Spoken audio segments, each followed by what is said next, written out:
Corey Millen centering this line as we get set for action at the Saddle Dome. And Brian Leach moves it up ahead to Tony Granato, and the first shot on goal is an easy save for Milenkov. And the Soviets clear it the length of the ice. The icing is waved off as Brian Leach, number 2, the team captain for the United States. From Connecticut, out of Boston College, up ahead to the fleet Tony Granato. And the Soviets move it back to center ice, where it's collected by Guy Gosselin, and then he loses the puck, and Makarov skates in. Makarov loses the puck in the slot, and the U.S. clears the zone as Corey Millen comes skating back along with Alan Bourbeau. Millen's shot is kicked off to the right. Back to the point to Norton now, and the puck comes back across the blue line. There's a case of all of the Americans being into the offensive zone, the puck coming back over the blue line, offside. Well, now, just before that offside, we're back with 18:52 to play in the first period. No score. The U.S. and the Soviet Union at the Saddle Dome. As Snuggerud's shot is a stick save by Milnikov. The U.S. pressuring in the corner. Donatelli is there, and the puck comes loose as Snuggerud then centers it. Norton couldn't get his stick down, though. He was taken out of the play, and back to get it for the U.S. is Brown. Up ahead to Lane McDonald. In off the boards to Fusco. Fusco centering it, and a shot from the slot by McDonald. A save by Milnikov. Back out to center ice now. At this stage in the game, teams are looking for little indicators with each other. The Soviet goaltender Milnikov has looked a little bit uncertain, and the Soviet players don't have an awful lot of confidence in him. This is Terreri clearing it along the boards, up ahead to Lane McDonald. He's forechecked, but is able to get it out into the neutral zone. This is Peter Laviolette losing the puck at the Soviet blue line. Igor Stelnov, the defenseman, number 4, to Blikov.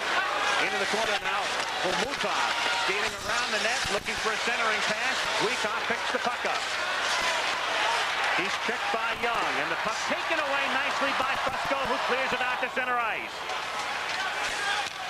2.5 minutes into the first period with no score. Picked up by Todd Okerlund, number 11, who's making his first appearance in the Olympics. He didn't dress for the first 2 games. As the Soviets regain possession, Homutov shooting it up ahead into the U.S. zone, where Leach goes back to collect it. Early on, the U.S. team is showing a much more sustainable kind of game. This is Janney, backhander save, rebound shot wide. They're taking the opportunity when they have it, but they're not pressing when they have very little chance. U.S. with 3 shots on goal, the Soviets with none so far. 3 minutes, 10 seconds into the game, and up ahead to Chernik, who gets ridden out of the play. Well, we'll be seeing more and more of that during the game. The Soviets are the opportunists. They'll float somebody up center, trying to get that quick breakaway pass. Fetisov leaves it for Brian Leach.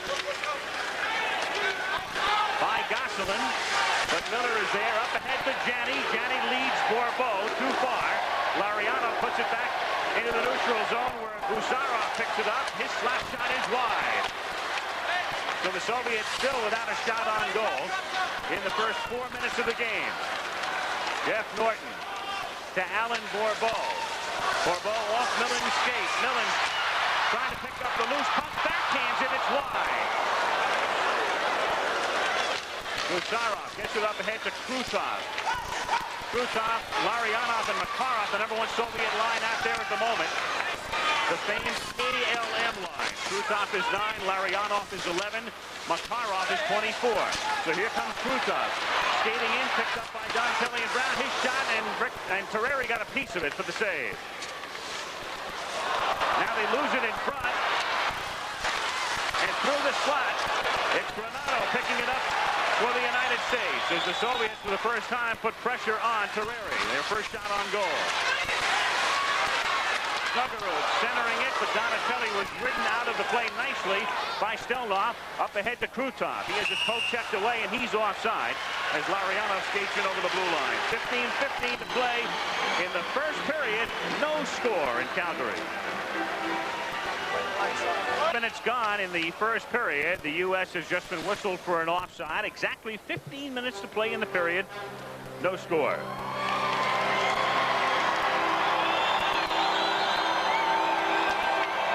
it would be offside. Ken, your thoughts through the first 5 minutes of the game? The U.S. team is playing, again, a much more sustainable game than they were the other night. They can continue to play this game pretty much the rest of the way. They're showing, again, moving up in the timely moments, but they're defending much more strongly. Mike Eruzione, what was the mood at... It was just a big joke. Soviets in control. Homutov, number 15. Into Kamensky. He's checked by Janney. And able to pry him loose. Laviolette now involved back of the net along with Janney. Loose puck and the shot wide off the stick of Wikoff. Kept in for the moment by Kasatonov, number 7 at the point. In behind the net, Homutov centers it, the shot wide by Wikoff. He's had 2 good opportunities and has missed on both. Stick save by Carreri, and Janney takes the pressure off. Well, there have been open men in the U.S. zone there, and the Soviets are not going to miss an awful lot of those. Shots that look the same if they are on Austrian sticks or a Norwegian sticks, they're going to miss the net. But somehow a shot that looks the same that's coming off a Soviet stick is going to end up in the net. And that last call was for icing, as we said, from your own half of the rink across the opposition's goal line. There's the missed opportunity by Wikoff. So the U.S. able to take the pressure off, but because of the infraction, the face-off comes back into the United States end. The raw explanation of the icing infraction. Back out to center ice now, Gusarov with the Soviets. Lomakin, number 23, back to Alexei Gusarov, Soviet defenseman. And in ahead on the right wing. Feeding through is Lomakin behind the net. Looking for a centering pass. Still in control. Now he leaves it for Kozevnikov, and he gets taken down, and the puck comes back the other way. It's Brown trying to get it up ahead to Bourbeau, and Granato picks up the puck, but the U.S. is offside. As Viktor Tikhonov, the Soviet coach, looks on. 13:20 to play in the first period with no score. Back after this from your local station. First period with no score, and again an offside here. The U.S. has had 3 shots on goal, and the Soviets 2. What the U.S. team also has to demonstrate tonight is that its full roster can play at this high a level. In the first 2 games, I think what has been demonstrated is the top line of Granato and Millen and Bourbeau can. The question is whether the other lines can play up to the pace of the game. And they've had some difficulties in those other nights, and they're going to need all the help that they can get tonight. Young shot, glove save by Milnikov. Right now the U.S. with Young and Leach, the defense pairing, and now the Steve Leach, Lane McDonald, Scott Fusco line comes out. Well, a fairly long shot and a kind of an easy save for the goaltender Milnikov. Looking at the Soviet team, there are certain key players that they have. Right now they've got their veteran line on. Larionov, Makarov, and Krutov, they've been together for several years. They've also got their veteran defense pair. They are not only their strength, but in the last year or so they have been their weakness. Steve Leach's shot is wide. He follows up into the corner. And the Soviets clear it, and up ahead on the breakaway. Makarov, he skates in, he shoots, he scores. The number 1 Soviet line, and they've been together for years. 2 of them played all the way back in the '80 Olympics. Sergei Makarov scores to make it 1-0 and pays the price as well. Well, it's the kind of opportunistic style we were talking about. Fetisov catching Makarov, crossing at center. He's been the top scorer in the Soviet League for several years. Here you can see him again making a nice move to his forehand, forcing Chris Terreri to the ice. 12:37 remaining in the first period. The Soviets lead 1-0. In commercial, Brian Leach whistled off for a tripping penalty, and 1:42 remaining in that penalty. So the Soviets with a power play. They have a man advantage here for the next 1:37 as they skate in over the blue line. This is a big moment for the U.S. team. Now early in the game, down 1 goal. The Soviets have a chance to make it 2. The U.S. team needs to keep it to 1. Biakin faces Faking the slap shot into the corner now. Wekov checked into the boards by Gosselin. Puck comes off to Granato, and Tony comes back the other way for the U.S. Up ahead for Millen. And into the Soviet zone. So they have effectively killed off nearly half the penalty. 105 now until Leach vacates the penalty box. Ilya Byakin skating in for the Soviets. From the corner, has his centering pass intercepted by Laviolette for the moment, but the Soviets maintain possession. Fetisov gets it over to Byakin. His shot, and a great save by Terreri because it went through the legs of Norton. And a scrap in front of the net. Chris Terreri not only making the save, but very importantly covering up the rebound. Now the Soviets are now moving their big line onto the ice again. And two particularly key players to look for are Krutov, number 9, and Fetisov, number 2. You can see the shot going right through the defenseman Norton's legs. The rebound going out, but coming right back to Chris Terreri. 1-0 Soviets on top. Leach in the penalty box for the next 45 seconds. The first penalty of the game. 11:01 left in the first period. The time remaining there on the penalty. This is Larionov, the very outspoken Igor Larionov. Up ahead to Fetisov. Fetisov tries to get it into the corner to Krutov, and it's picked off by Brown, and he clears it out to the neutral zone. And the U.S. has killed the first 145 of the penalty. As the clock ticks down, Leach will be out of the box in 11 seconds. Krutov over to Fetisov. Fetisov to Konstantinov, and he scores from the slot. With 3 seconds remaining in Leach's penalty, Konstantinov skating in from out in front of the net, puts it in to make it 2-0. The U.S. team was finding themselves one pass behind. When you get that way, you start running around. And all of a sudden, there's the open man, and in the crucial spot, Kasatonov coming in front, using the defenseman or Miller as a screen and right through Terreri's legs. This experienced line of the Soviet team, they used to come at you in waves, and now they come at you much more selectively. They're very surgical in their approach. They got the big goal, the opening goal of the game, by doing it that way. They did it the same way on the power play. And that was the reaction of Brian Leach, who was ready to come out of the box in another 3 seconds. So the Soviets on top by a score of 2-0 in the first period. Chernik gets it up to Kozhevnikov. Off the stick of Lomakin, who gets taken down, and Scott Young tries to wrest control of it for the U.S. Loose behind the net, circling, and the shot and the save by Terreri. The key in any game like this is what happens when you get into a situation. 9:40 left in the first period. 2-0 the Soviets on top and putting the pressure on here. Lomakin out to the point, shot in, and deflected off to the near side, where Corey Millen comes up with a puck for the U.S. Leading Granato. Soviets send it around to the near side. And we'll have a face-off in front of the Soviet net. As the net comes off, it's Magnets. Well, as I started to say earlier, the key is really what happens right now. Now, obviously, when a team like the Soviets gets a quick 2-goal lead, the energy in the U.S. team starts to flag. Now, it becomes very important how they get through these next couple of minutes. Chris Terreri is probably going to be counted on to come up with a couple of big saves. The leaders on the team are going to have to really show some leadership qualities. They can get through the next couple of minutes. It's still a long game to go. Number 30, Semyonov, sending it into the American end. Gosselin behind the net.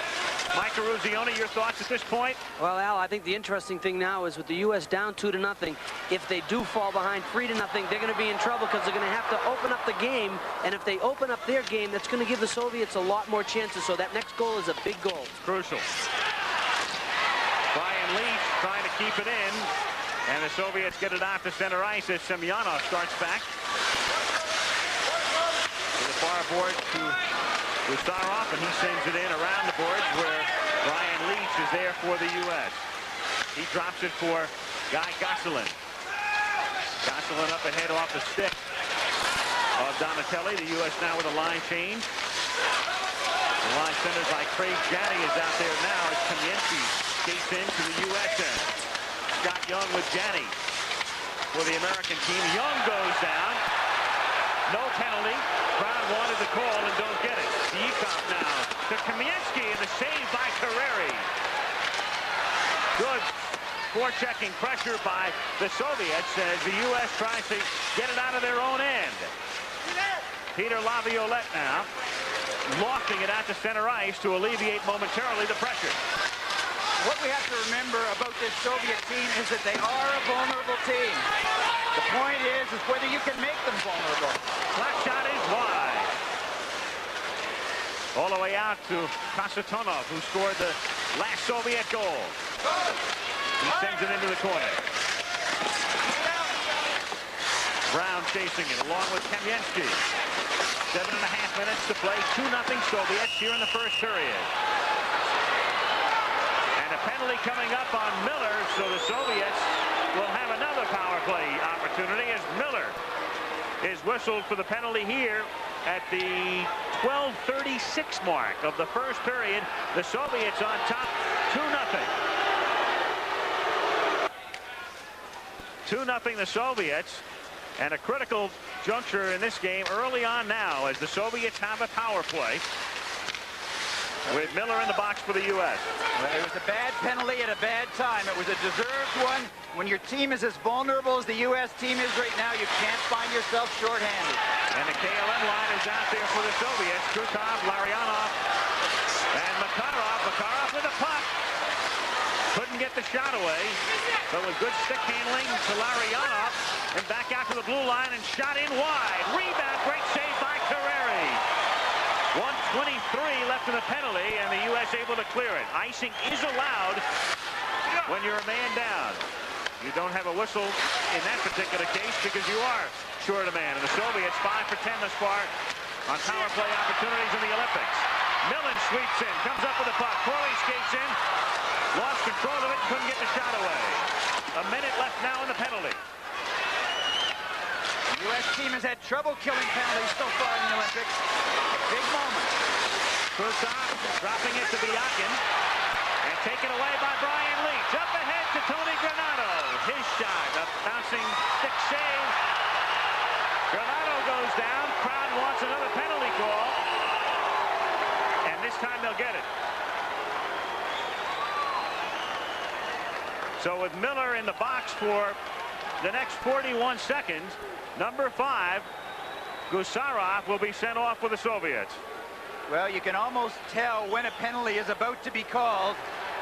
That the U.S. team has been penalized a few times, and it just seems that the rhythm of the game is such that the next thing that is marginal that the other team will do will get penalized.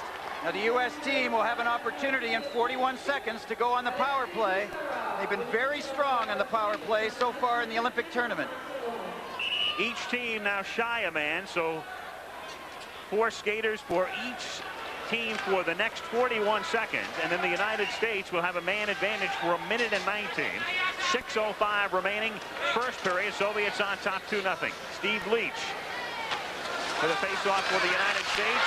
And ground shot, glove save by Milnikov. This is Yashin for the Soviets. One thing about a 4-on-4 situation is that the Soviets are a very good open ice team. U.S. team is good as well, but the Soviets are better 4-on-4. Svetlov and the shot saved by Carreri. Donatelli sends it along the boards to Brown. 12 seconds left in the penalty to Miller, and then the U.S. will have a man advantage. Norton with it. Up ahead to his own blue line. Leach sends it in for Janney, and he has it taken away beautifully by Fetisov. Now Miller comes out of the box, and the United States has a man advantage for the next 1:13. And the Soviets send it back out to center ice. Scott Young up ahead to Miller, and he was in ahead of the puck. He was in over the blue line before the puck offside. 1:04 remaining now. Snuggerud and Janney are out there. Janney taking this face-off along with Kevin Miller. And this is Brian Leach, who's paired on defense here with Scott Young, the converted forward. Leach shoots it in around the boards. 52 seconds left in the U.S. power play. And back out it comes to center ice. So the American team has to regroup. Leach starts in with it. Has it poke checked away. Up ahead, Guikov skating in. And Terreri luckily made the save as it trickled behind him and off to the left of the post. And then Terreri makes another save on the spinning shot with 4:33 remaining in the first period. 28 seconds left in the penalty. That's the time remaining in the period. 20 seconds remaining in the penalty. The U.S. with one last rush as Millen takes the pass from Leach. Corey skates into the corner and leaves it for Fusco. Out to Brian Leach. To Fusco again. Leach now from in front. His shot and a save by Milnikov with 6 seconds remaining in the Soviet penalty. Has been out on the power play. That for the bulk of the time it was another line. It was the Janney line. Before that, Millen was out on the ice, but when it was 4-on-4, this power play unit with Millen, Granato, and Bourbeau has been so strong. I'm a bit surprised they weren't out earlier to put the kind of pressure on that was necessary. You saw what they could do just in the 20 seconds that they've had so far. 2 seconds left in the penalty now. And the teams are now at equal strength. Deflected shot, rebound, great save that time by Milnikov. Saves it again. Heavy pressure from the U.S., but Milnikov is there. Loose puck in front. And Millen couldn't put it in, but the Soviets will get another penalty here. And again, the U.S. will have a man advantage as they'll send Igor. Well, a big save by Milnikov. What he told his team right in that particular moment of action, that he is ready. Soviets on top. The teams each with 10 shots on goal. Igor Stelnov in the penalty box for the next 2 minutes. So now Janney, Snuggerud, and Miller are out there for the United States with Leach and Scott Young.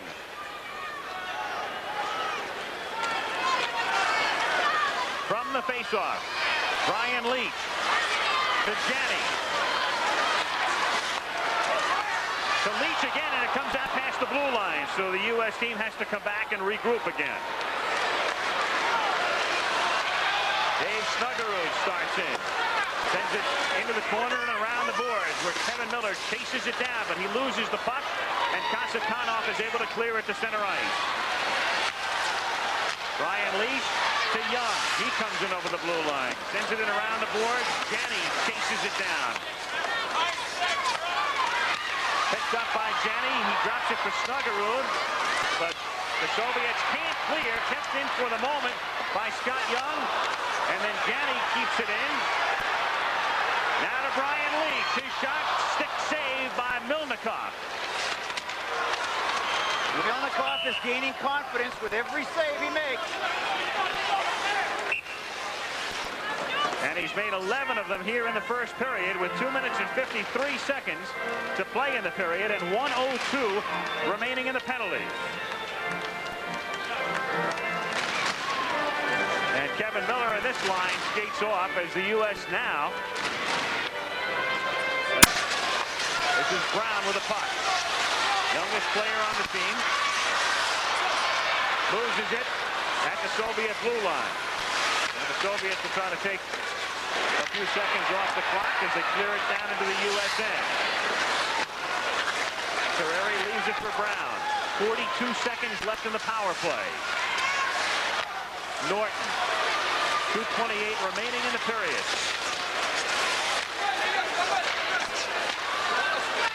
And the Soviets take the pressure off, clearing it to center ice. In the slot, nice move, and the shot's wide by Svetlov. McDonald now coming back the other way. 20 seconds left in the penalty. Lane McDonald skates in. Nearly had it poke checked away. Norton keeps it in. His shot is wide. Along the near side, Leach knocks it down beautifully to Steve Leach. His shot is deflected wide to the right. 5 seconds left in the penalty. Brian Leach slap shot deflected. Penalty is over. Both teams are at full strength again. 1:45 to play in the period. So the Soviets effectively kill that penalty. And it's still 2-0 Soviets, 1:35 to play in the first period. The U.S. team had good activity in the Soviet zone. They didn't get much action around the goaltender Milnikov. And 1:28 to play in the period. 1:10 left in the first period. The United States in white, the Soviets in red. Soviets on top by a score of 2-0. Kamensky, number 13, winds up, slap shot, comes all the way out to the neutral zone, where the Soviets trying to move it ahead. Komutov, number 15, to Vuikov. Vuikov skates in, Millen breaks the play up. Corey Millen picks the puck up. Corey, only 5'7", very stocky, very fast. Draft rights owned by the New York Rangers. Gosselin sends it up ahead and shot in from the point around the boards with 30 seconds now remaining in the period. Into the U.S. end now, Gosselin sends it along the boards for Scott Young. 20 seconds left in the period. Alan Bourbeau now. Behind his own net to Scott Young. Time for one last charge. And in fact, they can't even get that away, as we'll have an icing call here and a face-off to come up in front of Terreri with 8 seconds to play in the period. And the frustrated Corey Millen, the U.S. has had several good opportunities here in the first period, but unable to cash in. Well, I think the good news for the U.S. team at the moment is that for about the last 10 minutes, they've been very much into the flow of the game. They have kept pace with the Soviet team. They will go into the dressing room with some measure of encouragement, even though they're down 2-0. 8 seconds to play now in the first period. Janney sends it along the boards. Kept in at the point, but time expires, and so the first period is over. The U.S. winds up out-shooting the Soviets 11-10. However, at the end of the first period of play, the Soviet Union on top by a score of 2-0. And so from the Saddle Dome, we'll send you back to the center now and check in with Jim McKay. Millen avec à sa gauche Granato et à la droite c'est Snuggerud, non plutôt Bourbeau.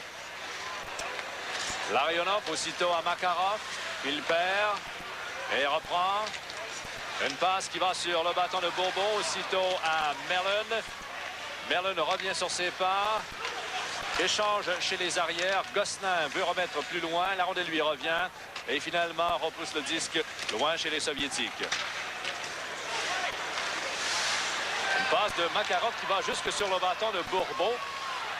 Et la sienne est interceptée par Kazatonov. Aussitôt, c'est perdu et repris par Krutov à Larionov. Il se pointe au but. Avec Krutov, il tire. Et la rondelle ira glisser jusqu'à l'autre bout après qu'elle eut raté complètement le filet. Une rondelle qui est reprise devant Snuggerud et il s'est étendu tout son long mais n'a pu pousser la rondelle plus loin pour son coéquipier. Krutov à Makarov aussitôt. Une rondelle qui est reprise par Semyonov qui venait de s'amener dans la mêlée, remplaçant Larionov. Et là, c'est Krutov. On remet derrière à Goussarov. 18 minutes 47 secondes encore à jouer avant la fin de la deuxième période. Là, c'est Svetlov. Svetlov qui a été blessé lors de la Coupe Canada le 8 septembre dans un match contre la Suède. Et il s'était fracturé un poignet. Là, la belle passe de Bédardel, il est seul. Il va!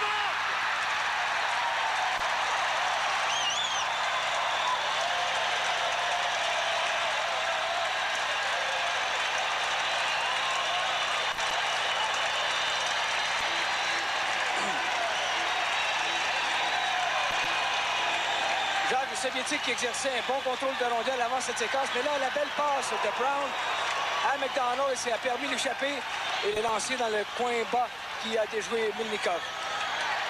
On en a parlé lors de l'entracte. L'importance des passes précises dans un tel match. Et là, on a eu une passe 2-1, the Soviets on top. The U.S. now has outshot the Soviets 12-10. Steve Leach to Scott Young. Fusco kept in by the Soviets, and a great save by Carreri off the shot by Kamensky. Important save by Carreri. Fusco in over the blue line. Laviolette keeps in. He shoots. It's blocked in front. Stevens and McDonald were there. McDonald couldn't backhand it. Back it comes to the neutral zone. The U.S. team has to watch now that they don't get too carried away. They've got to play with discipline as well as with energy. Zetlas skating in. His shot deflected through the crease. Kamensky written out of the play. Loose puck picked up by McDonald and cleared to center ice and beyond. The Soviets are an outstanding team in turning the energy against you. They trap you right in. They find a man up the middle. Chernik sends it up ahead to Lamakin. Poke checked away nicely by Miller. Up ahead to Janney. He fakes a slap shot. Now Miller's slap shot off the pass is wide. 3 minutes into the second period. 2-1 Soviets. Lomakin now skates in. Trying to get it over to Kozevnikov. Into the corner. Kozevnikov checked by Norton. Janney scrapping for it. Now Norton takes control of the puck. Jeff Norton skating out of his own end and sending it into the corner. Line change for the U.S. as Granato comes out with Millen and Bourbeau.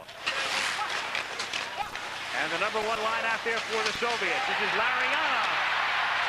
Granato takes the puck away, and then a penalty coming up on Larionov. As he sends Granato to the ice, the United States will have a man advantage for the next 2 minutes with 16:33 to go in the second period. And we'll return to the Saddle Dome right after this word from your local station.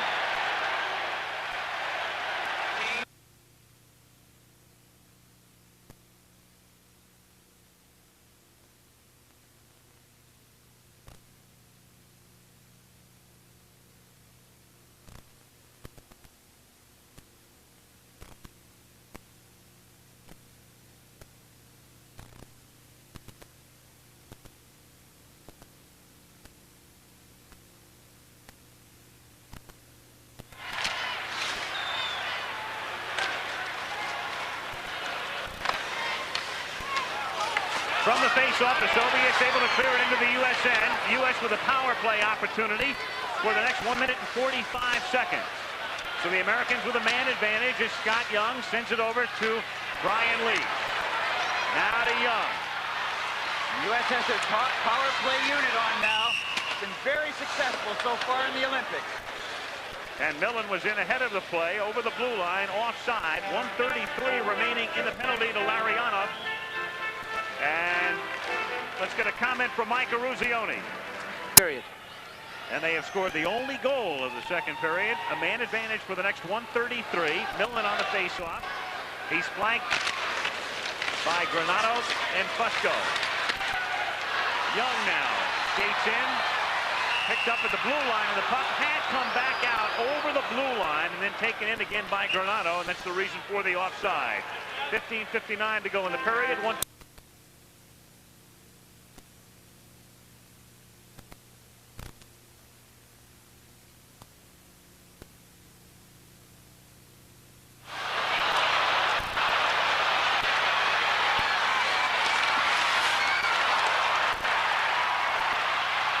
We're back. Makarov had stolen a pass and had come in alone and then had lost the puck as it slithers through the crease. And the Americans now send it back the other way as Leach to Millen. Millen to Granato. His shot, great save by Milnikov. And cleared out. Fetisov now. Taken out of the play by Fusco, who sends it to Brian Leach. 45 seconds left in the penalty. Brian Leach kicks all the way in. His shot saved. Rebound saved. Millen back of the net to Brian Leach out in front. His shot is wide. 35 seconds left in the penalty. Young sends it in around the boards to Fusco. To Corey Millen. Brian Leach taps it back to Millen. Now Leach from the blue line breaks his stick. And the Soviets have a 2-on-2, and Leach is without a stick. And the shot is off Leach. Leach went down to block it with his pad, with his leg. The U.S. with a man advantage, but Leach still without a stick. 6 seconds left in the penalty. Shot in from the point, knocked down. Millen gets it up ahead to Miller. And Miller is taken out of the play. Janney following. Penalty is over. Teams are at equal strength. Brown shoots it in from the point. Bouncing puck. Skitters through the crease. Miller. Knocked down by Gusarov. Picked up by Okerlund. Todd Okerlund. To Miller. Okerlund trying to get control again. Janney there to help out.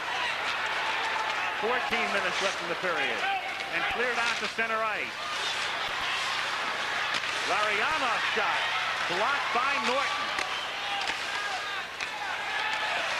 Soviets on top by a score of 2-1. U.S. with the only goal here in the second period as Janney skates in. Janney ridden out of the play. Loose puck taken by Svetlov. Svetlov coming in. Brown picks him up. And the shot by Bleachkov and a great save by Terreri. There's some incredible action in the last 2 or 3 minutes at both ends of the ice. Donatelli, drop pass, slap shot, save by Milnikov. 13:20 remaining in a furious second period. 2-1 Soviets.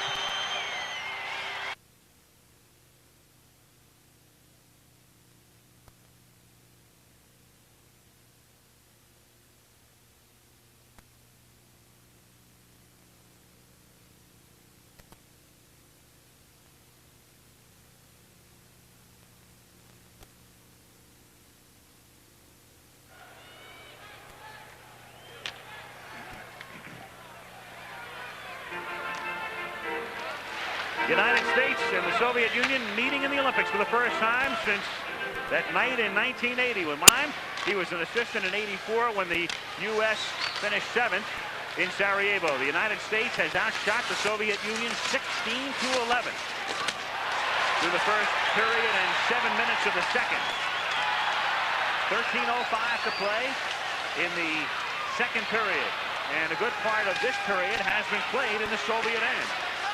Well, it's been a good start for the U.S. team in this second period. They're starting to build up confidence. If they can keep it going a little bit longer, then they'll start to create a little bit of doubt in the Soviets' minds. And that's what any upset needs. Omutov was taken down by Gosselin. Risky pass, deflected, and then Gosselin winds up with the puck in his uniform. Them to carry the puck wide along the boards. Lee shoots it in and offside. And again, the United States in Group B, the Soviets are unbeaten at 2-0. West Germany won today, by the way, so they are now 3-0. The U.S. and Czechoslovakia, as the day began, were tied for third, and Czechoslovakia won, so the Americans would need a victory to remain in a tie for third place. 3 of the 6 teams will advance to the medal round. Even if the United States loses this one, they would still be eligible to advance to the medal round with a victory over Norway, and then a crucial game would come up on Sunday night against West Germany, which would perhaps determine the third entrant in the medal round. All that to be discussed as we go along, but right now the puck is taken away at the blue line, and then the pass is behind number 22, Kozhevnikov, fortunately for the American defense, and the Soviets have to regroup. That's the sort of play that has killed the U.S. in the game tonight and also in the game against Czechoslovakia. It is the kind of play they need to avoid. The Soviet team will not mess up many chances like that.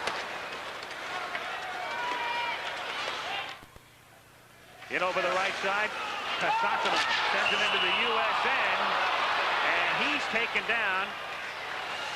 And we're going to have a penalty coming up on the time left of the period, 11:43. The Soviets have the unit on right now that has scored both the Soviet goals. One of them by Kasatonov, the other by Makarov. The 2 men have just handled the puck. Larionov now. Kasatonov to Makarov. This is the stable KLM line out there. And Kasatonov, the defenseman, sends it in, and it's saved by Terreri. This is a time when Chris Terreri has to come up very big. He's a very important man at the moment. Krutov to Fetisov. He sends it in, and from the slot, it's backhanded. Another great save by Terreri. Kasatonov couldn't get the shot away. Makarov has it saved by Terreri. Great save. 1:24 left in the penalty.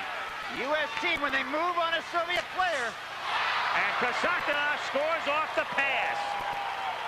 Slap shot by Kasatonov off the pass, his second goal of the game. Well, it was a stoppable shot. It was unobstructed, undeflected. Here you can see the action around the Soviet net first. The puck goes back to Fetisov. And then across to his partner, to Kasatonov, who just lets it go right through Chris Terreri's legs. So Chris Terreri has to provide for the rest of this game. It's not only the big save.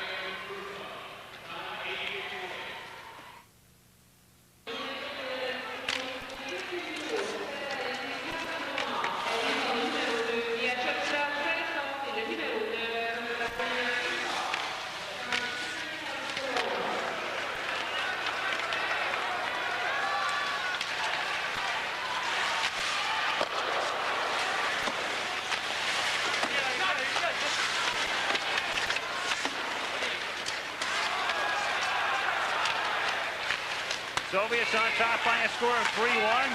Teams at equal strength as Svetlov with a beautiful pass and a great save by Terreri off the shot by Yashin. Leafs trying to clear it, and the Soviets able to keep it in.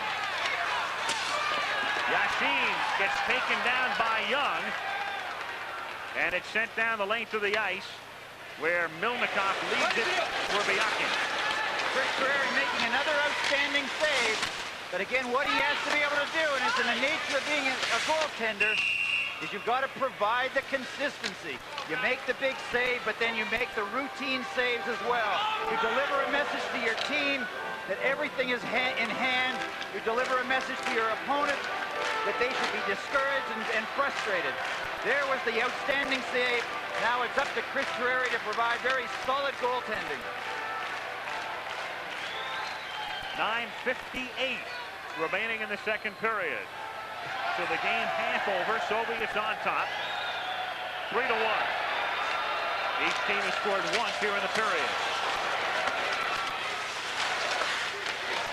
And out to center ice, Kamensky can't control. Brown takes it for the United States. McDonald sends it into the corner. Fusco chases it down.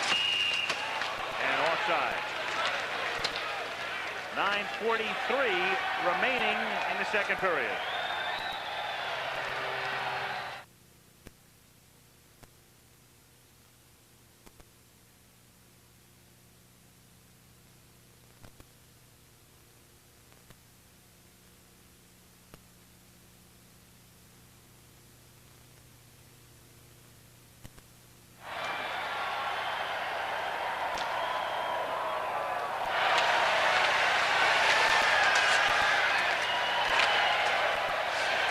Soviets in red on top by a score of 3-1. Kamensky's shot is off the side of the net. Khomutov with it. He's checked by Gosselin. And it's Terreri trying to cover up. Weekoff's shot, and finally Terreri is able to cover up after the save. In 1980, the U.S. team was able to upset the Soviets by staying close to them the whole game. They weren't necessarily ahead. In fact, they weren't ahead until at the end of the game. But they stayed close. They stayed close. They discouraged the Soviets. They started to frustrate them. The game started to wind down, and the upset became possible. The American team has outshot the Soviets 17-16. Kasatonov has it deflected, and it's cleared out by Bourbeau. But the Soviets come back as it's shot in from the right wing by Kozyevnikov. Their weakness, if you can come to exploit it. The players that have really let them down in the last year have been those veteran players. Krutov has not been the same player. Fetisov has not been the same player.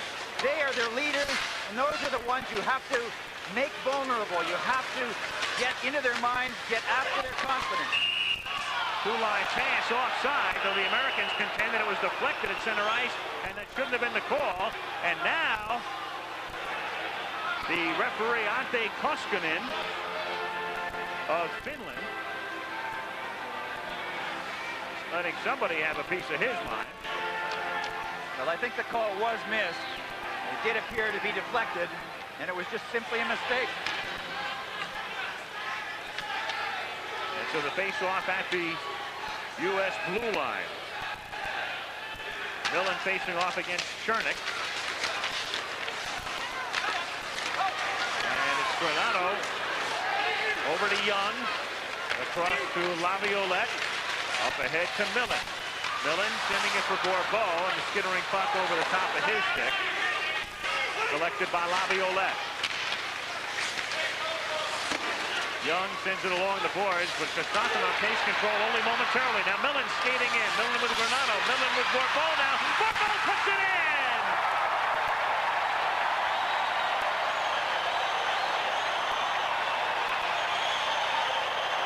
Remarkable second effort by Bourbeau. It looked like he was being hauled down and out of the play, and the puck was rolling seemingly harmlessly into the corner, and somehow Bourbeau got his stick on it.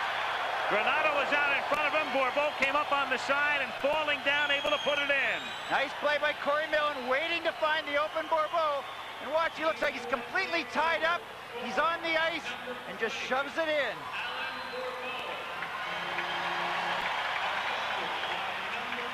In many ways, if anything else had happened in that place, he wouldn't have been able to score. Milnikov would have been able to stop it. And we'll be back after this from your local station.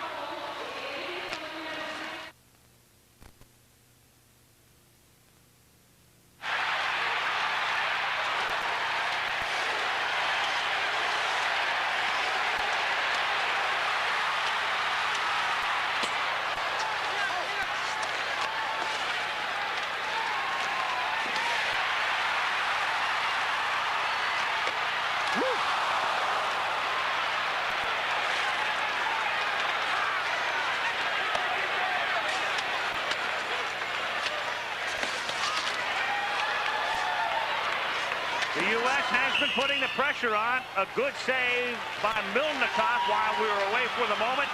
Now a whistle for offside with 7:30 to play in the second period. And the score at the moment is just what it was at the end of the second period at Lake Placid. 3-2 Soviets.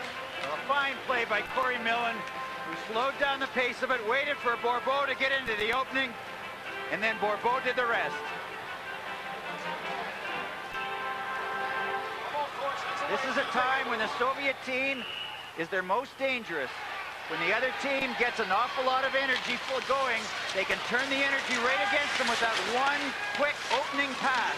The U.S. team has to play with its head now as well as with its heart. 3-2 Soviets, 7:20 to play in the second period. Leach scrapping for it, gets it up to Lane McDonald. McDonald sends it cross ice for Steve Leach.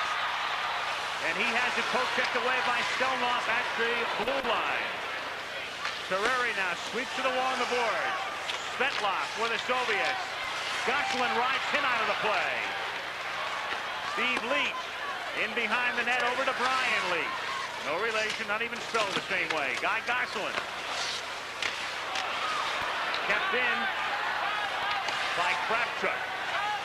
Now center ice. Lane McDonald, who scored the first goal, has been the Harvard connection tonight. McDonald and Bourbeau scoring. Now Brian Leach skating in. Over to Janney. Janney taken out of the play. Okerlund goes down. Homotov on the near side. Now to Yashin. Back come the Soviets. He's picked up by Laviolette. And Laviolette able to poke it away off the glass. 6:10 to play second period. Out in front. Wyckoff fanned on the shot. Kasatanov's shot is off the glass above the net. Well, the first period was very much of a strategic period. This period is all energy.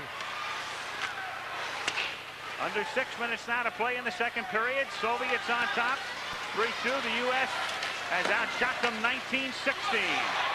Janney leaves it for Okerlund. Okerlund drop pass to Miller. Back out to the point. Young keeps it in. Now taken by Fetisov. Up ahead to Wyckoff. Omotov, beautiful pass. Kamensky scores. The Soviets so adept at getting out of their own end quickly with a crisp, sharp passing. And they lead now 4-2. Soviets again breaking quickly, but also what happened?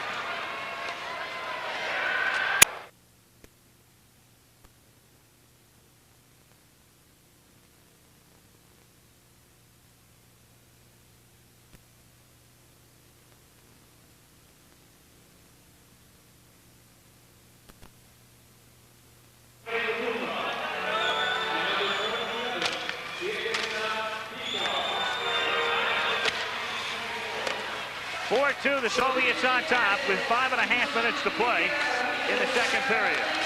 And you were saying, Ken? Well, the one problem that the U.S. team had, and I'm sure that we'll see it on the replay, is defensively they weren't in too bad position on that play, but the defense, again, were puck watching. And especially Scott Young, and he left the open man for the shot.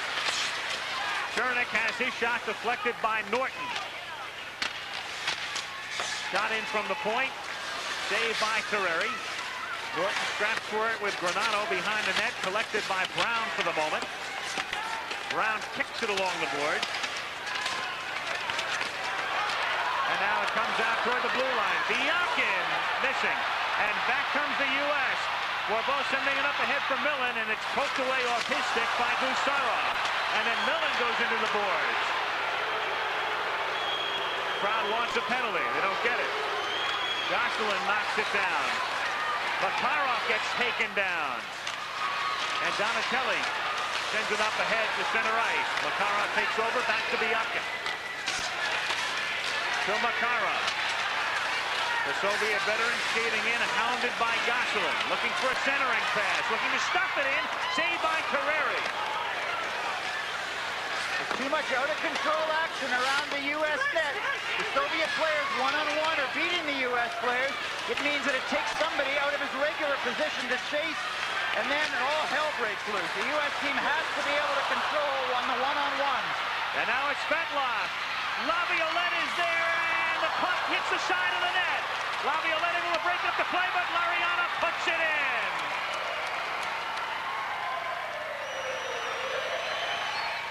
Igor Larionov putting it in after Terreri had made the initial save. It's what happens when the bodies start flying.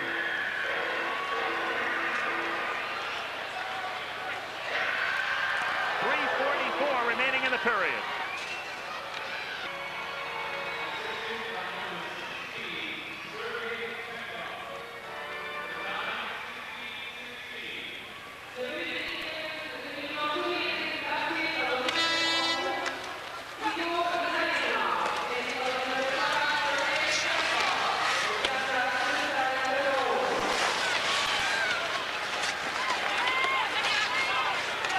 Soviets on top by a score of 5-2 with 3.5 minutes to play now in the second period.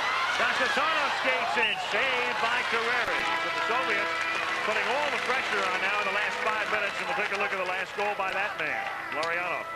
Well, it's what we were talking about earlier. When all of a sudden you get behind the play, then everybody starts chasing. And bodies are flying everywhere, and there's going to be people that are wide open. You get taken out of your own position to do somebody else's job, and then usually it ends up in your own net. The U.S. team has shown very little defensive discipline again tonight, and it really has been their downfall. Just as they get back into the game with the kind of energy that they have offensively, they need some kind of discipline defensively, or else at some point that energy is going to get discouraged. 5-2 as they do some repair work on the netting. Larionov scoring his first goal in the 3 games. Terreri in the nets for the U.S. tonight played sparingly with the New Jersey Devils of the NHL last season. 3:27 left in the second period.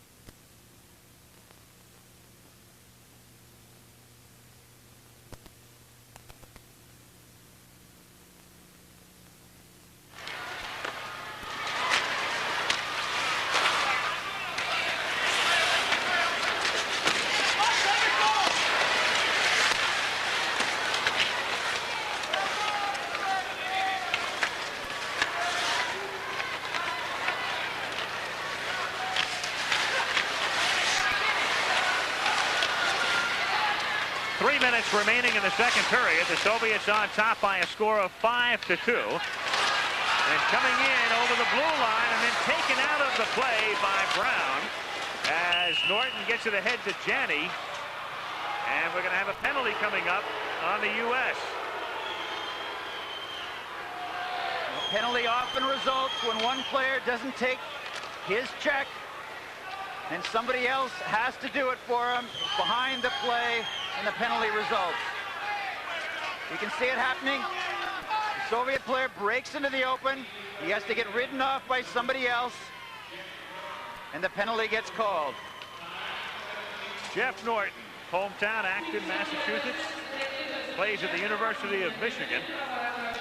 And he goes off here, and Dave Peterson's team in a real bind now, down by 3 and down a man with 2:46 to play in the second period.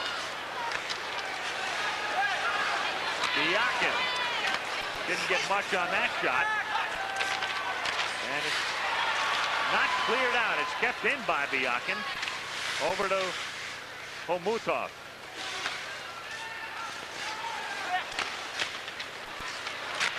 Biakin again not getting much on that. Second. I think he's got a rubber stick. Yeah, it looks like it. Kamensky, and it's Dikov in front, who couldn't get the shot away. And finally Leach gets a hold of the puck and clears it the length of the ice. 1:18 remaining in the penalty. 2 minutes now left in the second period. Biakin picked up by Millen. Shot comes in on Terreri, and Terreri sends it the length of the ice in his best Ron Hextall imitation. The U.S. team is making the big plays. Now they've got to show that they can make the little plays as well. 50 seconds remaining in the penalty. 1:35 remaining in the period. Laviolette sending it in, recapturing it, backhanding wide. And Vyacheslav Fetisov. Nice pass up ahead to Larionov. He sends it to Krutov. Back to Larionov behind the net. He sends it out in front, slapped in, and it goes in. Fetisov didn't get much on it. It was almost like throwing a changeup by Terreri. And it's 6-2. Now the wrong goal at the wrong moment. Let's just see what happened on it, whether it was obstructed in any way. But it comes out to Fetisov, who is usually a very hard shot, but he really mishits it. And I think Chris Terreri, as you suggested, was expecting the high hardwood. He had a clear view of the shot. 1:14 remaining in the second period. So Fetisov with the goal, and who knows if the rumors come true and Fetisov and Makarov play in the National Hockey League sometime in the future. Their rights owned by New Jersey, and a penalty coming up here on Janney. So the Soviets have just capitalized on one power play, and another power play coming up as Janney gets sent off to the penalty box. The penalty happened for the same reason the goals are happening. The U.S. players are not in the right position there. You can see Janney should have been with his man. He was behind him. He had to hook him and haul him down. 1:02 left in the period. Let's check in again with Jim McKay. De Kravchuk qui remet aussitôt à Tcherny, à Kravchuk, aussitôt à Kojevnikov. Et devant lui, c'est Gosselin. On lui fait perdre, mais la rondelle glisse jusqu'à Lomakin. Aussitôt à Kojevnikov. On remet derrière à Kravchuk. À Kojevnikov, un tir. Et la rondelle bondit par-dessus le filet après l'arrêt.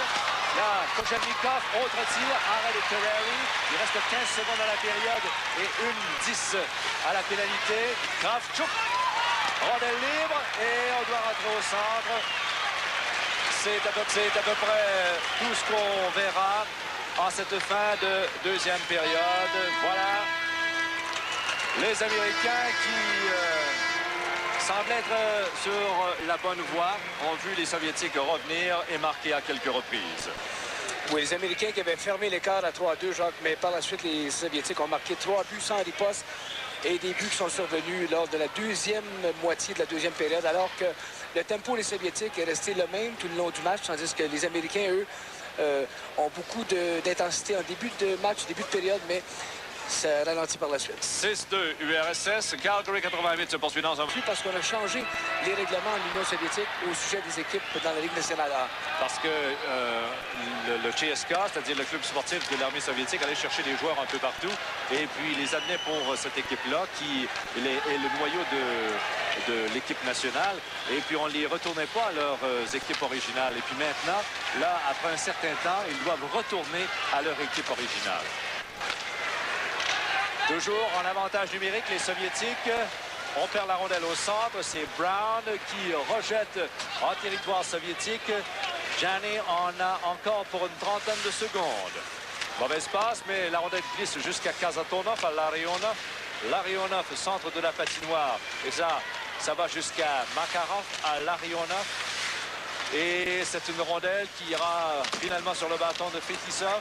Intervention du gardien Terreri qui choisit de retenir le disque puisqu'il a perdu pied juste au moment où il allait toucher la rondelle derrière. Et il reste 10 secondes avant le retour de Gianni. Et là, on a bousculé Makarov. Mais il y a une chose, Jacques, qu'on a remarqué au fil des années, c'est que les Soviétiques, pas question de les intimider, peu importe leur grosseur, ils reviennent toujours. Terreri qui a fait une chute derrière son filet et heureusement pour lui, il a chuté sur la rondelle. On reprendra juste à l'extérieur du territoire américain.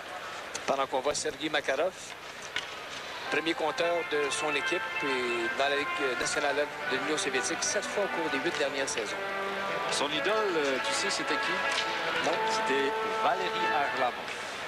Et le frère de Makarov, qui est Nikolai, jouait pour la même équipe que Arlamov. Et à ce moment-là, c'est là que Sergei a eu le goût de jouer au hockey quand les deux se sont rencontrés dans le vestiaire, c'est-à-dire Nikolai et Valéry Arlamov. Tu sais que Valéry Arlamov est décédé lors d'un accident d'automobile en 1980. Là, c'est une rondelle qui est prise dans le coin de la patinoire. Et elle sortira. On se rend jusqu'à l'autre bout où c'est pris par Terreri, par la clôture. Et un tir de Semyonov, ça aurait pu être coûteux à l'équipe américaine. Sortie de zone des Américains avec Craig Gianni, dont la pénalité venait de se terminer.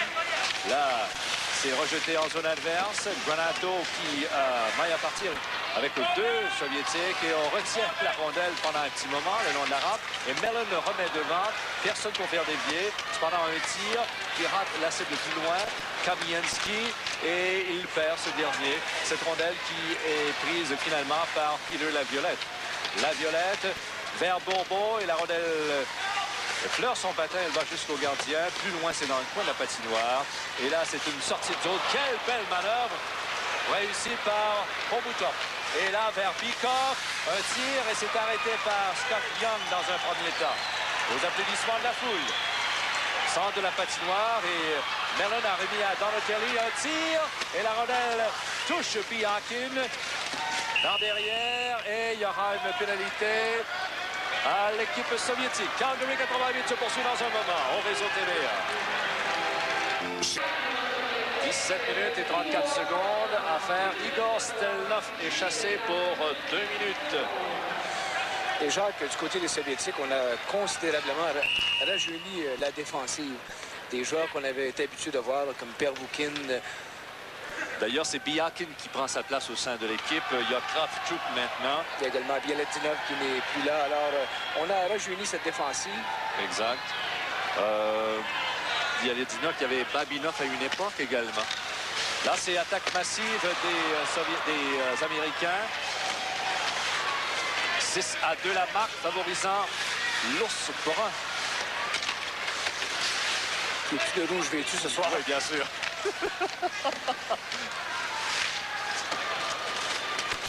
Dans le coin de la patinoire et c'est repris par Baizarno, l'auteur d'un des deux buts des Américains. Là, c'est Lomakin qui rejette jusqu'à l'autre bout. Intervention de Terreri. 17 minutes encore à jouer. Dans le match, on sait qu'en match olympique et championnat du monde, pas de temps supplémentaire. Là, la rondelle est reprise par Fusco. Là, jusqu'à Leach, à Fusco. Retour à Leach dans l'enclave. Un tir. Et la rondelle est libre. La prise par McDonald qui marque. 6-3. Un peu de nonchalance de la part des défenseurs soviétiques. Jacques. On va voir la passe de Leach qui a permis un lancer franc. Leach qui est un excellent passeur. Et sur le retour de lancer, les défenseurs soviétiques cherchaient la rondelle et on a laissé démarquer quelques Américains devant le filet et la rondelle est tombée sur le bâton d'un Américain. Donc, l'écart est réduit à 3 buts. McDonald, son deuxième du match.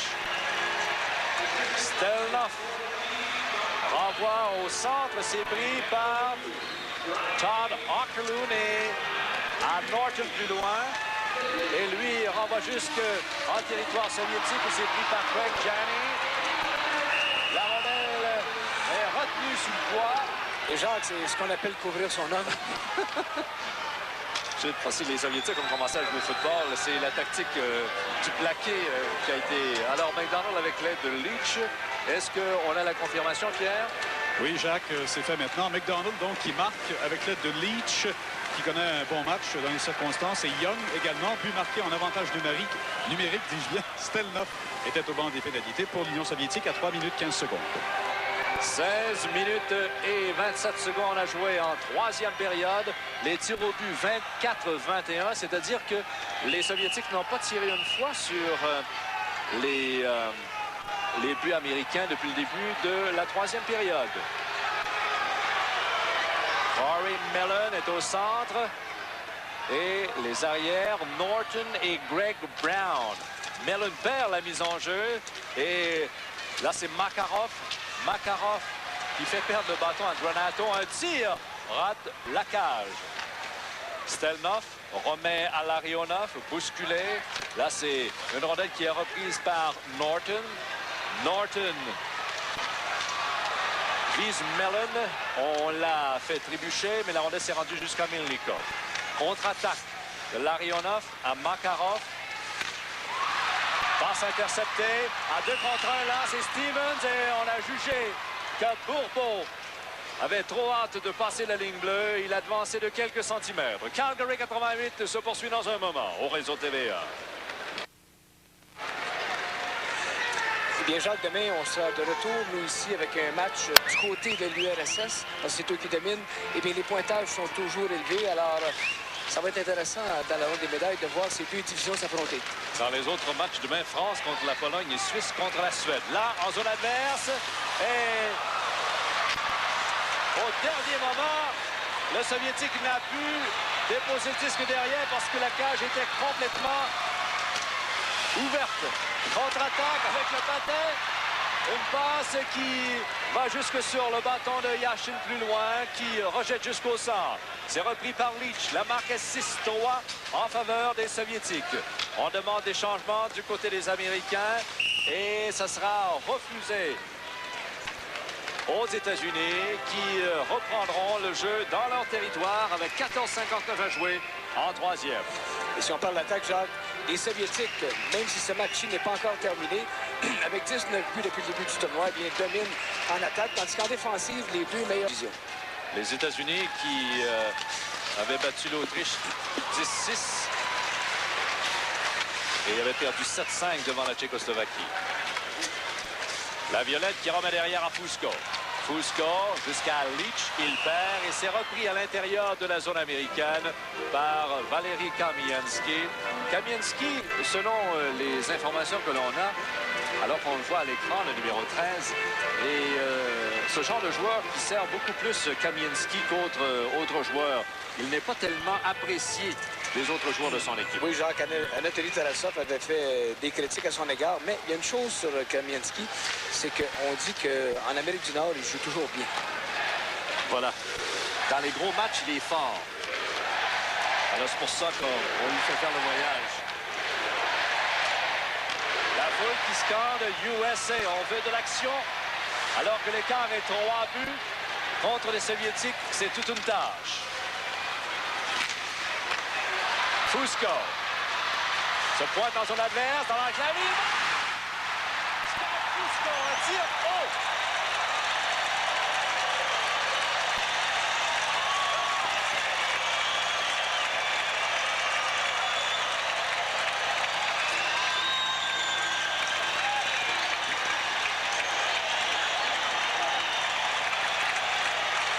Et c'est 6-4, Jacques. On va revoir Fusco qui manie bien en zone offensive, se place en fonction de lancer du poignet.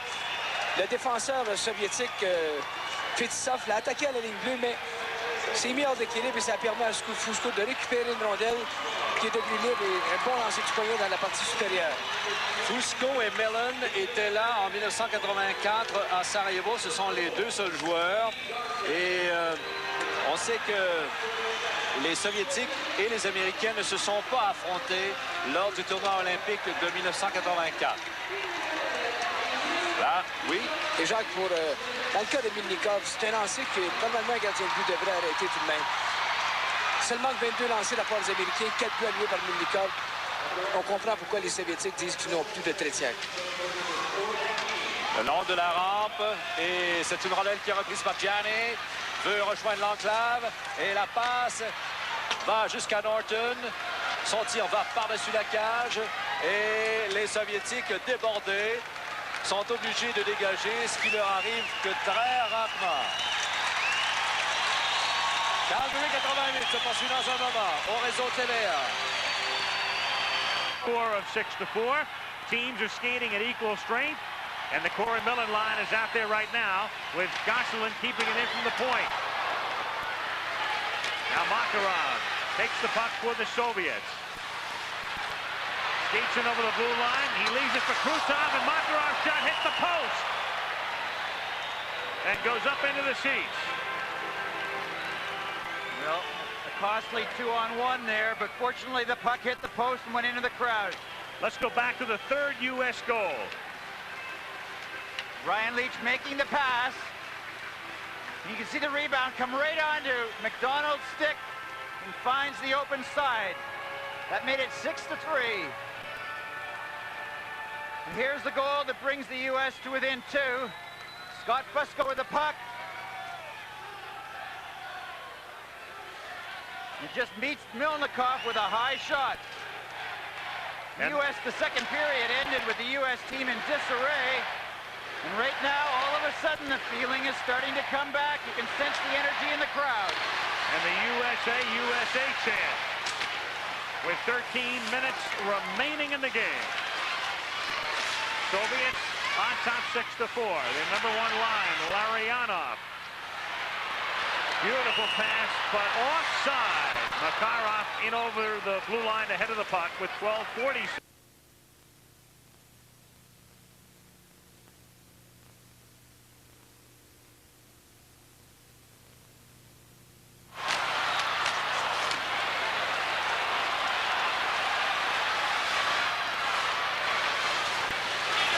Play resuming, the United States and the Soviet end. Donatelli centered it. Nobody was out in front. Now slapped in by Laviolette. Broken up by Humutov. Fetisov now for the Soviets, the team captain. Sends it into the United States end where Scott Young picks the puck up for Team USA. Peter Laviolette picked up as he comes into the Soviet end. Steve Leach trying to scrap in the corner to pry it loose with Laviolette. And it comes out toward the point where Kamensky sends it out to center ice. The tee shot loses the puck. Steve Leach, his shot high. And Wyckoff clears it out. What I want to see is the Soviet team put under real pressure for any length of time. This team is a beatable team. It is a destructible team, but only if they get put under pressure, only if they keep getting frustrated. Scott Fusco lost his stick as Brown comes back in for the United States. He gets picked up at the blue line, shoots very wide, and the Soviets clear it. Wyckoff in ahead, drop pass, and Terreri makes the save and has to cover up as the puck came loose momentarily off the shot by Svetlov. 11:09 to play in the game. In the next couple of minutes, the U.S. team can get a goal, and you just put some doubt in the Soviet players' eyes. They had the big lead, and all of a sudden, what they had already chalked up on the scoreboard becomes something in question. Then it becomes a game. 6-4 the score. What do you think, Mike Aruzzi? Well, Kenny Dryden, if you're Dave Peterson, do you go to 3 lines and 4 defensemen right now? Yes, I think I would, Mike. This time of the game, 11 minutes or so to go, you got to go with your best. Craig Janney in with Kevin Miller. Miller sends it back out to the blue line, kept in by Gosselin. His shot wide, and then Okerlund is there, puts it in!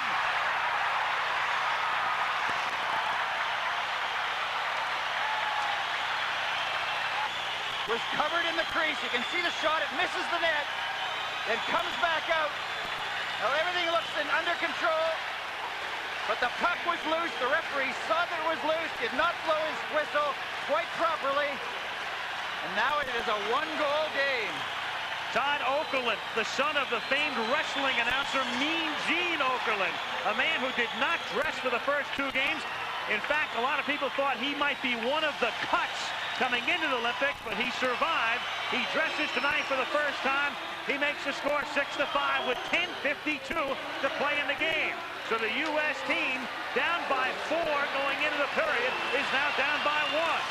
The U.S. team is just starting to believe, and the Soviet team is just starting to doubt. Bourbeau can't keep it in.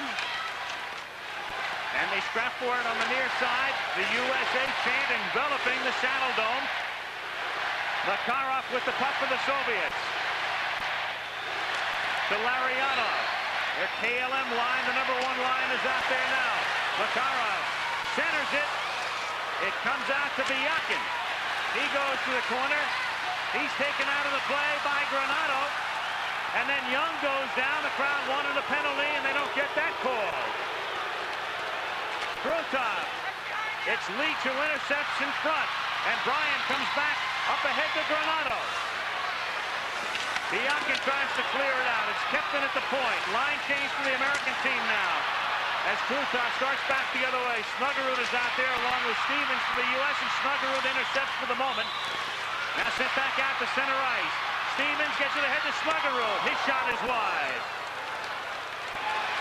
Well, the game is it's starting to lose control.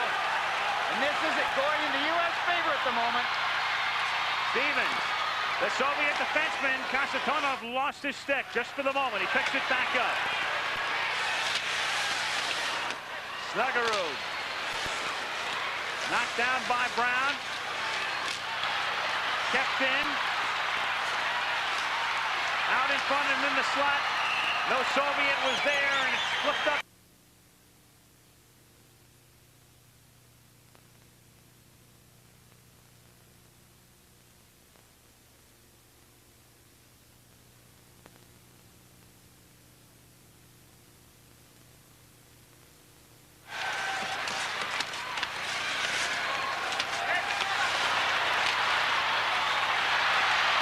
Under 9 minutes to play. The Soviets on top 6-5 after going into the third period leading 6-2.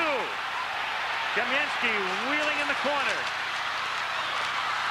And Terreri sweeps to the side. Picked up by Steve Leach. Kamensky intercepts at center ice. To Homotov. Knocked away in front. Loose puck in front. And picked up by Lane McDonald. McDonald, who scored the team's first goal, sends it into the Soviet end. What I've been waiting for all game is for the U.S. team to put on enough pressure so that the Soviet team can start to self-destruct. But just as they would get into that state, they give up an easy goal. If they can just get them in that state now, they can help them beat themselves. They need both right now, their effort, and they need the Soviets to start shooting themselves in the foot. Brian Leach to Janney. Now Gosselin from the point. Slap shot goes skittering through the crease. Okerlund and Miller fighting for it.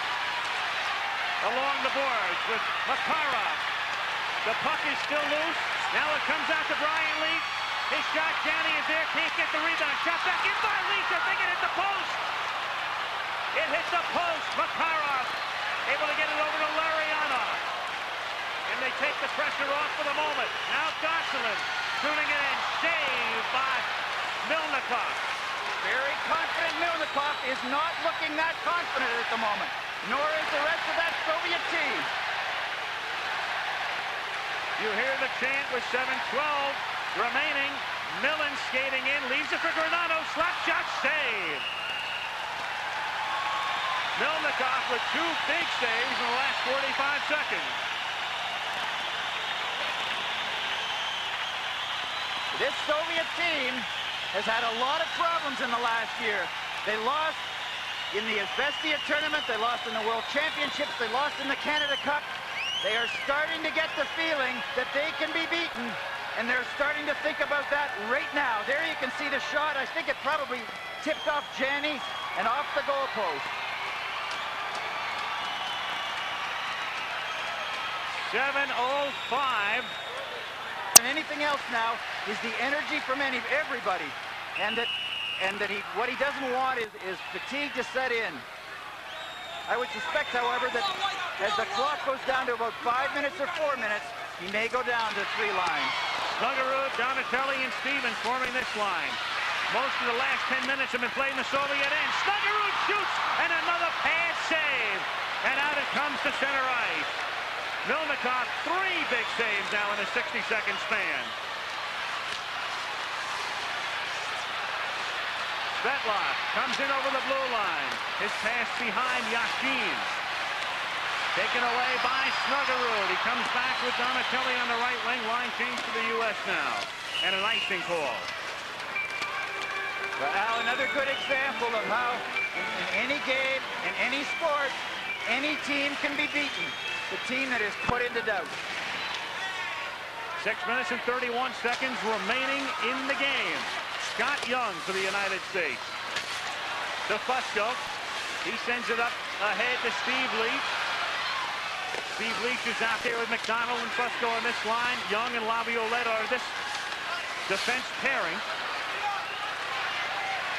And it's Kravchuk for the Soviet, who sends it into the U.S. end. Kamensky gets there, so there's no icing as the Soviet player got there first. Now out ahead to center ice to Stelnov.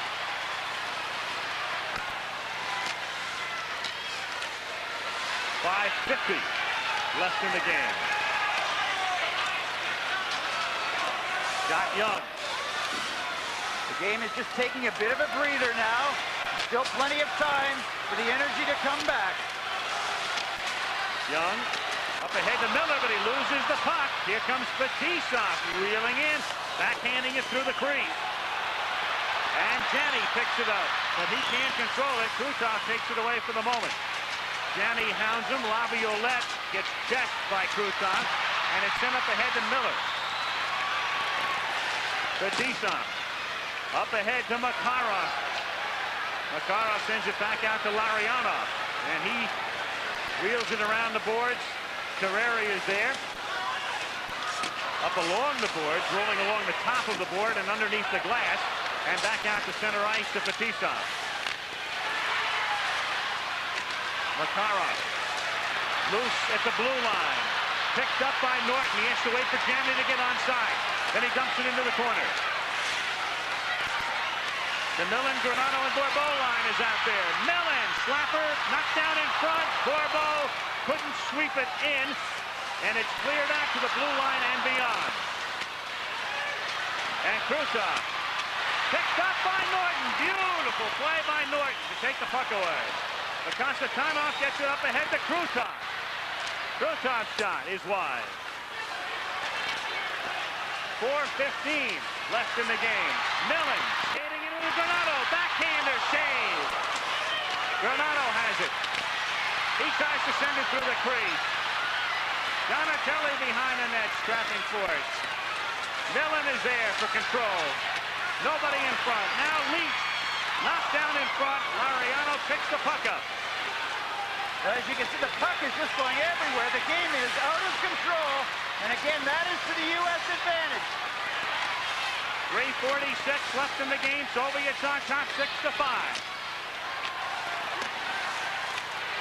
Semyonov can't handle it. Brian Leach to Stevens, offside. Steve Leach was in ahead of the play. 3:34 to play. 3:34 left in the game. We'll have another face-off. know exactly how he feels. Well, Dave Peterson wanted to get a late change, and the referee said it was just simply too late for the change to be made. Still not for the Soviets. He can't clear it out. He is checked by Steve Leach. Kravchuk sends it up ahead. Too far and into the U.S. zone, and Young gets there and an icing call from their half of the ice over the opposing goal line. And that's the call, icing, sending it back to the face-off circle in front of the Soviet ride for Peterson, able to give you a smile with 3:09 to play, and the U.S. dominating the third period in shots on goal and in the scoring as well. It was 6-2, remember, at the end of the second period. 3:06 remaining in the game. Just about every time that the Millen, Granato, and Bourbeau line has been out there, they have caused the Soviets real trouble. They are out there again. Bourbeau sends it up to center ice. Stelnoff shoots it back in. Norton is out there on defense with Brown. Bourbeau, Millen, and Granato form the U.S. line. Send into the Soviet end. Cleared along the boards, back out to center ice where Brian Leach takes it, and Leach shoots it into the Soviet end before Millen had vacated the zone. So Corey's offside, and the clock stops with 2:33. Coach Victor Tikhonov has had this sort of thing happen to him an awful lot in the last year, and he's somebody who is not a very good bench coach. He's a good practice coach, but he's been around long enough that he seems a little bit tired and he seems a little bit slow. Right in back of him, very interestingly enough, is the head of the Soviet Hockey Federation, Koloskov. Now, you would not have seen a second man, a non-coach in that area about a year ago. Koloskov has started to take over. And as far as strategy is concerned, Dave Peterson has to keep his eye on the clock too, because he has to think about pulling Terreri and getting the extra skater up front for the U.S. That much time left, 2:12. Makarov has it for the Soviets. He skates in with Leach on defense. The drop pass for Krutov. Circling to Fetisov, skating all the way in, and he scores! Vyacheslav Fetisov. Straight in, backhands it in, and the Soviets lead at 7-5. It's what the Soviet team does so well.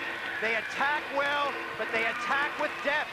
They bring up their players from behind, and unless the defending team is very aware, they're going to leave people wide open.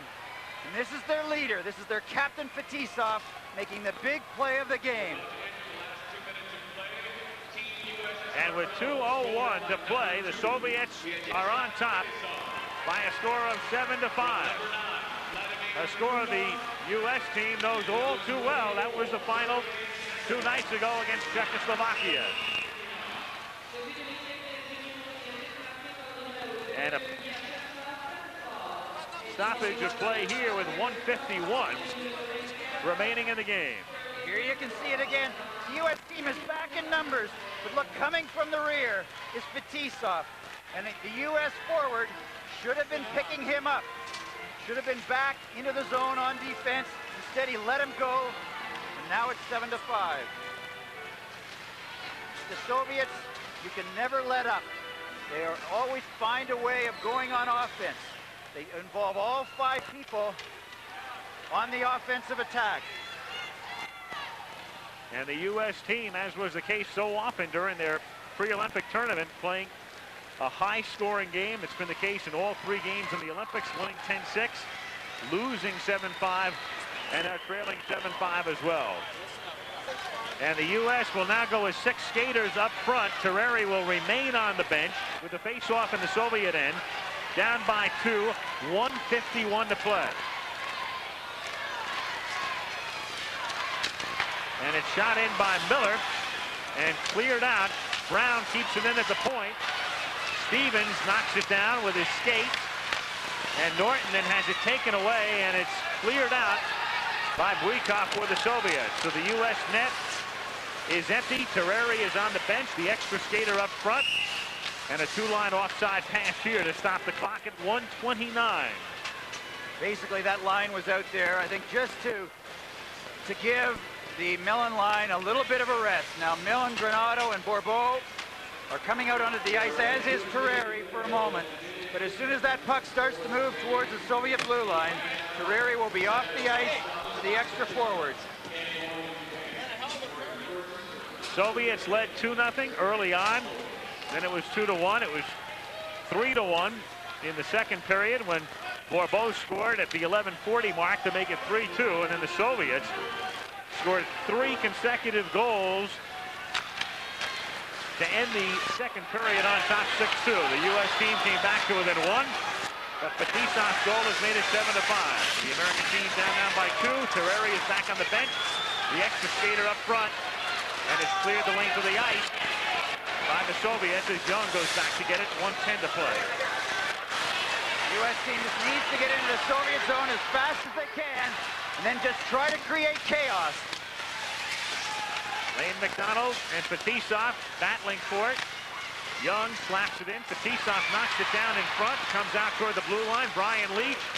Young kept it in for the moment. Now it comes back to center ice. 48 seconds. Granado had to wait for Bourbeau to get onside. Now Bourbeau starts in. And poke checked away and sent down into the U.S. end. And we'll have an icing call here. And a face-off with 32 seconds to play in the game. And the Soviets beat the West Germans on Friday. It'll be the U.S. against West Germany on Sunday in a game that could determine the third team to advance, assuming Czechoslovakia is the second. Right now, the Czechoslovaks have a mark of 2-1. So it's complicated, but the U.S. is still alive, and it could very well come down to a goal differential situation where the U.S. might have to win the West German game by, let's say, 2 goals. Anyway, it's complicated and extended, and as we get closer to it, we can explain it to you. But the fact of the matter is the United States team is still alive in terms of advancing to the medal round. There's a little bit of a problem there, and it went between the Soviet player Byakin and the U.S. player Norton. They're exchanging little slashes with his stick, and Byakin went down.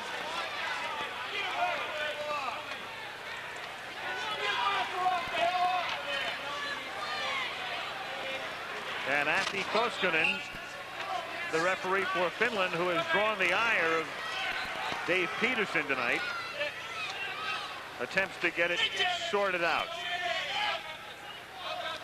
I think that what Dave Peterson is saying, you watch on the right side of your screen with this little exchange here. Down goes the Soviet player, but what happened during that exchange, Fetisov, the Soviet captain who was on the bench, came out to argue but then stayed on the ice. Dave Peterson's argument is that the change had already been made and Fetisov should be back on the bench.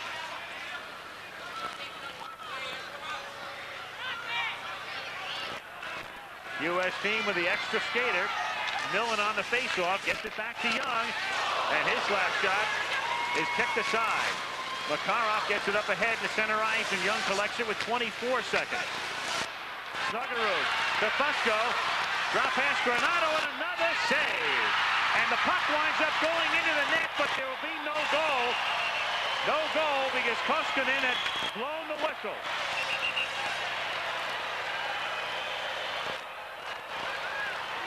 No goal. I'd like to see that again, but I do think that, in fact, the goalkeeper, Milnikov, had possession of the puck, had it under control.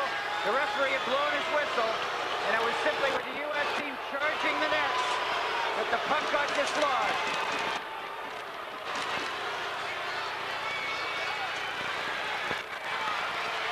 We can see the shot from Granado.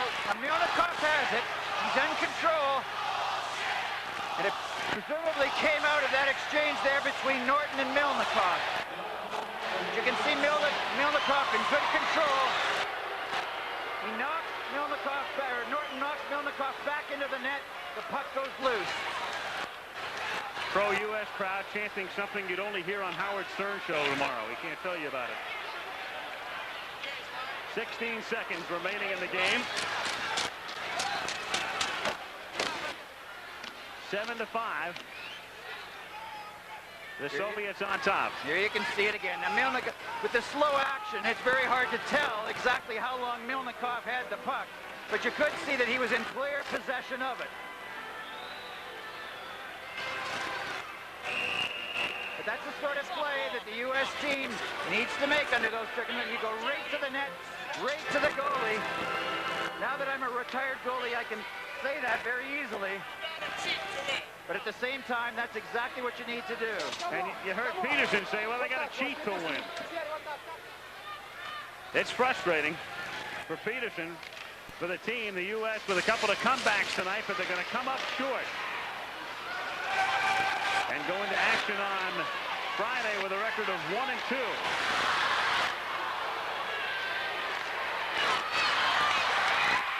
Milnikov makes the save, and I suppose that's appropriate because he kept them in the third period, and the game ends with a scuffle, and that would be predictable. The game is played with such high emotion. And the U.S. team, after coming back, came so frustratingly close, but they just kind of lost it there a bit at the end. I think what's happening at the moment is that the Soviet players are largely trying to stay away. They realize that a fight under these circumstances can not only, even though the game is over, it can result in suspensions from games that are coming up, and a very heavy price to pay in such a short tournament like the Olympics. A lot of wet fish handshakes in this line. But now that things have calmed down, the two teams, as is customary,